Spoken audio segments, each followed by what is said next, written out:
আসসালামু আলাইকুম সবাইকে পাঠশালার পক্ষ থেকে স্বাগতম জানাচ্ছি। আজকে আমি তোমাদের সামনে আলোচনা করব ক্লাস 6 এর চ্যাপ্টার 5 এর অনুশীলনী কোশ্চেন নিয়ে। তো ইতিমধ্যে আমরা 12 থেকে 17 পর্যন্ত আলোচনা করে ফেলেছি। আজকে আমরা 18 থেকে শুরু করব সমাধানগুলো। 18 মধ্যে রয়েছে সাধারণত সমীকরণগুলো সমাধান করার ক্ষেত্রে। তো 18 নম্বর কোশ্চেনটা হচ্ছে 2x + 1 = 9। তখন এটাকে আমরা সমাধান করব। সমীকরণটি সমাধান করার ফলে x এর মানটা আমরা বের করব। x হচ্ছে একটা চলক, এই চলকের মানটাই আমাদেরকে বের করতে বলা হয়েছে। তো চলো আমরা সমাধানটা দেখি। 2x + 1 = 9। 9 থাকার কারণে 2x থাকার কারণে 2xটাকে আমরা সমান এই পাশে রেখে ইকুয়াল দিয়ে 9 থেকে +1 এটাকে আমরা মাইনাস করে দেবো। এখানে +1 হয়েছে, সমান ওই পাশে গেলে সেটা -1 হয়ে যাবে। তো মাইনাস করার ফলে এটার আনসারটা এসছে 8 এবং মাইনাসের এ পাশে রয়েছে 2x = 8। আমরা এখন x এর মান বের করব, যার কারণে x এর পাশে 2টা গুণ আকারে রয়েছে। গুণ আকারে থাকার কারণে এটা সমানের পাশে যাওয়ার ফলে ভাগ হয়ে যাবে। তাহলে x = কত হবে? ভাগ করার ফলে 4 হবে। তো সুতরাং x এর মান হবে 4। x এর মান এসেছে 4।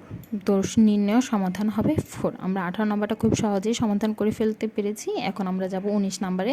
19 নম্বরে কি বলা হয়েছে? 19 নম্বরে বলা হয়েছে 4x - 5 = 11। এটাকে আমরা সমীকরণটাকে সমাধান করব। সমাধান করার ক্ষেত্রে প্রথমেই আমরা প্রশ্নটাকে উঠাবো। প্রশ্নটা ওঠানোর ফলে পরবর্তীতে দেখব যে 4 এর পাশে x এর পাশে 4 গুণ আকারে রয়েছে। এটাকে এখন সর্বপ্রথম এটাকে কিছু করব না করে সমানে এই পাশে রেখে -5টাকে আমরা সমানে এ পাশে নিয়ে আসবো, যার কারণে এটা যোগ আকারে হয়ে যাবে। যোগ আকারে হয়ে যাওয়ার কারণে 11-এর সাথে আমরা 5টা যোগ করব। যোগ করার ফলে 16 হয়েছে। এবার 4xটা গুণ আকারে রয়েছে। 4-এর পাশে যে x এর পাশে যে 4টা আছে সেটা আমরা সমানে এই পাশে নিয়ে আসার ফলে এখানে দেখতে পাচ্ছ তোমরা ভাগ আকারে চলে এসেছে।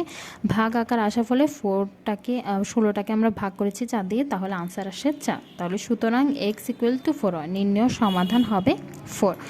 একইভাবে আমরা 19 নাম্বারটাও শেষ করেছি। এখন আমরা 20 নাম্বারটা শেষ করব। 20 নাম্বারে কী বলেছে? 20 নাম্বার ম্যাথটা হচ্ছে 3x - 5 = 70। আমরা 18, 19 যেভাবে করেছি 20 নাম্বারটাও সেভাবে করেছি। তোমরা চাইলে দেখে নিতে পারো। সমাধানটা হবে আমাদের এই ক্ষেত্রে কিন্তু একটা জিনিস, বড় যখন চলে আসবে তখন এটাকে আমরা ভাঙাবো না, আমরা যেমনি নর্মালি রয়েছে সেভাবে করব। দেখো 3x - 5 = 17। 17-এর সাথে -5টা যোগ হবে, কারণ এটা মাইনাস ছিল, সমান এই পাশে যাওয়ার ফলে যোগ হয়ে গেছে। তো 3x = 12। 17-এর সাথে 5 যোগ করলে 22 আসে এবং 3 দিয়ে এটাকে ভাগ করতে হবে। গুণ আকার আছে, এটাকে এ পাশে নিলে ভাগ আকারে হয়ে যায়। কিন্তু দেখো এটাকে 22টাকে 3 দিয়ে ভাগ করা যাচ্ছে না, তাহলে এখানে যেমনি রয়েছে আমরা সেমনিই রেখে দিয়েছি, এটাকে আর কোনো কাজ করিনি। তো সুতরাং নির্ণয় আনসারটা হবে 22/3। একইভাবে আমরা 21 নাম্বারটা সলভ করি। 21 নাম্বারটাতে কী রয়েছে? 21 নাম্বারটাতে রয়েছে 7x - 2 = x + 16। তো দেখো এখানে দুইটা রাশি রয়েছে। আমরা সবসময় যতগুলো অঙ্ক করেছি সবগুলোতে দেখেছি এ পাশেরটা সবসময় একটা সংখ্যা বা সম্পূর্ণ সংখ্যা রয়েছে। এই ক্ষেত্রে কিন্তু আবার চলক, এখানে কিন্তু দুইটা চলক রয়েছে, সমানে এ পাশে একটা, সমানে ওই পাশে একটা। আমাদেরকে কি করতে হবে? চলক দোনোটাকে এক পাশে রেখে সংখ্যা যেমন নর্মাল রয়েছে সেগুলোকে এক পাশে করে নিতে হবে। তো দেখো আমরা প্রশ্নটা লিখেছি। প্রশ্নটা লেখার ফলে এবার বা দিয়ে আমরা কি করব? 7x - x, আমরা এই এক্সটাকে এখানে নিয়ে এসেছি আর -2টাকে ওই পাশে নিয়ে গেছে, তাহলে 16 + 2।